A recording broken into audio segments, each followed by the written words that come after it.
Good afternoon, everyone. Thought we'd do something a little different today.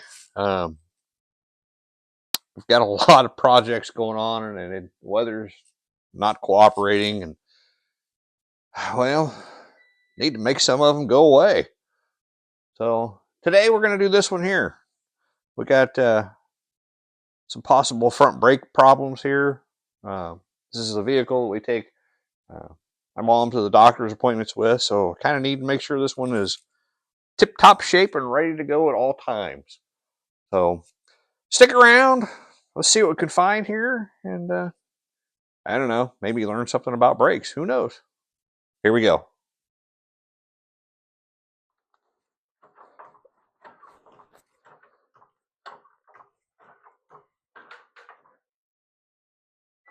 Let's get this thing jacked up. Get the wheels off the ground. Put some jack stands underneath it. I'm not ready to meet my maker just yet. All right, so you can see I've got jack stands underneath it. The wheels off the ground. So this is a good sign here.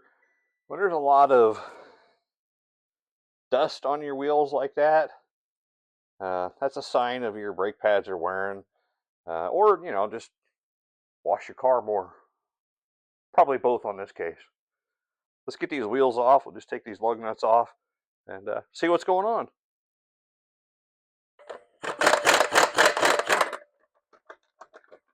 These lug nuts have these chrome caps on them, and over time they swell and get rust underneath them. So sometimes your socket doesn't quite fit. So that's always good to look at. If you have a flat alongside the road and need to replace it, and your lug nut wrench does not fit it, probably should replace these lug nuts so you don't have that issue. So I've got the wheel off. They don't look hateful on the outside here. You can see how much material is left, and I'll show you that once I get it off. But right now you have to get the caliper off. There's 2 bolts in the back. Once the caliper's off, there's the caliper bracket will have to come off, and this one has got the rotors pinned in. It's for aiding with the factory going down the line. That one there looks like it's going to be a fun one to get out. I hope so. That's what I want. Well, let's see if we can get this thing off. All right, so I got the caliper off.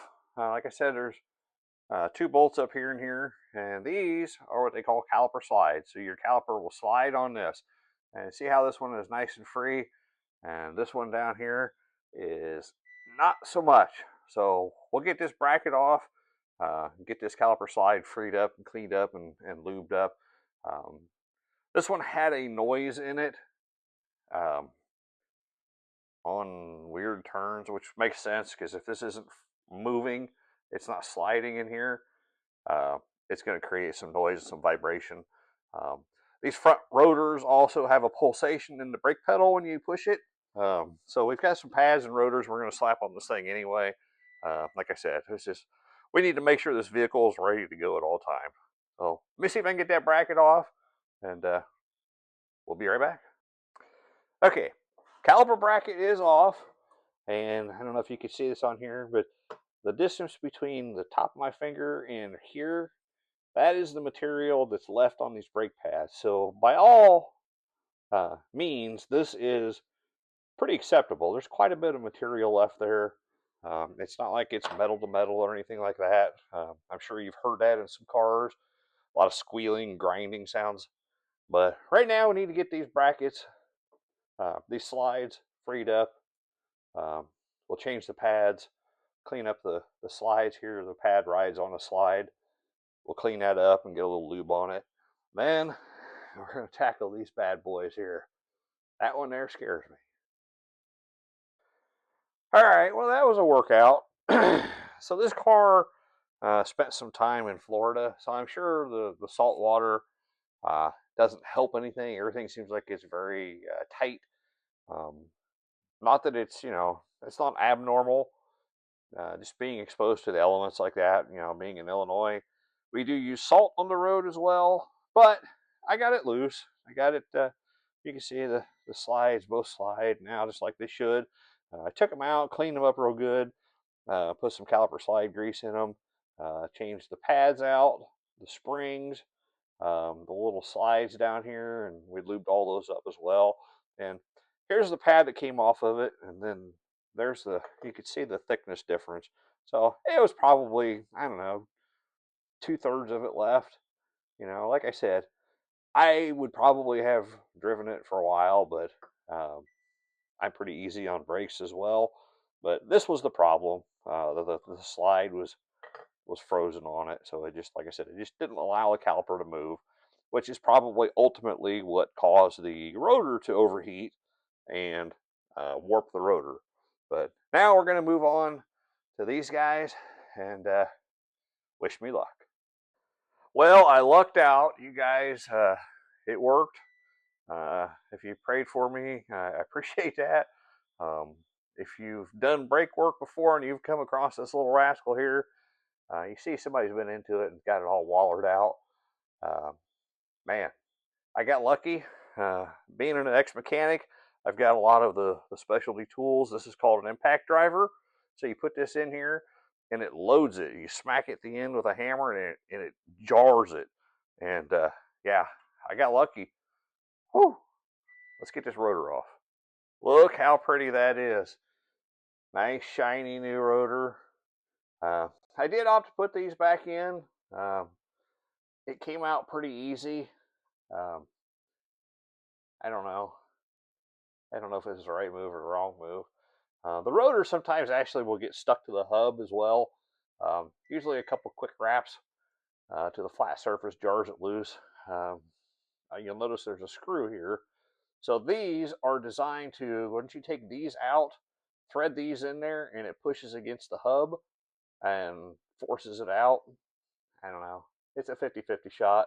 Sometimes it just snaps the bolts off in there and then you've got another mess. But these came right off. So one more thing I wanted to show you. When you take the caliper off, it's attached to a rubber line here. That's so when you turn the wheel and your suspension goes up and down, it allows that flex. Don't hang the caliper by that. It's just going to break down the innards of the line, cause you more problems down the road. I usually just set mine up on top of the rotor. Sometimes I'll wire it up, but don't do that.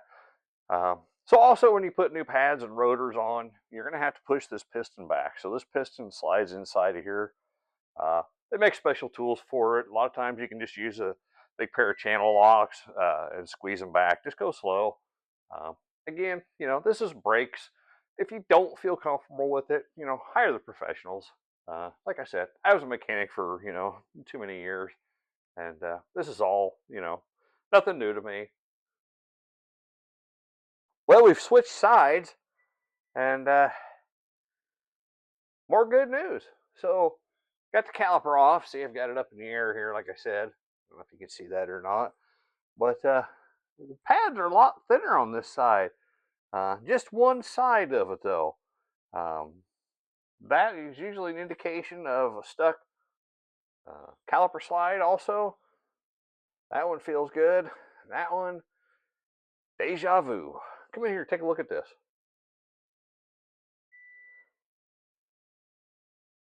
You can see the thinness here of the pad, the material. Let's see if I can get in there better. See how thick this one is, how thin this one is. So this one tells me that this pad was riding against this rotor all the time and not moving in and out, because that's what they do. When you push the pedal, it squeezes, and when you release the pedal, it's supposed to slide back. Uh, Being that there's hardly any material left on that pad, tells me that it wasn't. But like I said, this one moves pretty good. This guy down here is going to require some work. Great. Just great. All right, there's a wrap on side 2. Pretty much the same issues on the other side. The caliper slide was froze. Got it freed up, lubed up. Got new anti-rattle pin or springs put in it. Everything's lubed up. New rotors on. Gonna throw the wheels on it. Get it back down on the ground. and take it for a test drive. Well, we're taking it on a test drive. See, don't forget to pump the brake pedal if you do brakes like that. Because if you jump in and throw it in gear, you're not going to have a brake pedal. And trust me, you can't pump it that fast. So just make sure you pump the brake pedal, get that fluid, push back into the pistons, get the brakes where they're supposed to be. And I tell you what, this thing has got a brake pedal like you would not believe. I have always complained about this car. Actually took it into a dealer, and they said, "Oh, there's nothing wrong with it." Now, keep in mind, 21 years, I was a Ford mechanic, but when I took it to the dealer, nothing wrong with it. But it is right there, right now, grabs you. It's going to take some time to get used to driving this thing now, but stop straight. I don't hear any noises. So I'm going to call this one done. Like I said, this is a fairly simple job. Depending on your skill, um, it is something that most people can do with basic hand tools. All farmers in the field, gotta love seeing that. Gotta support our farmers. And if you're confident enough, take your time. You can save you a few $100s. But by all means, if you do not feel comfortable doing it, please take it to somebody that does.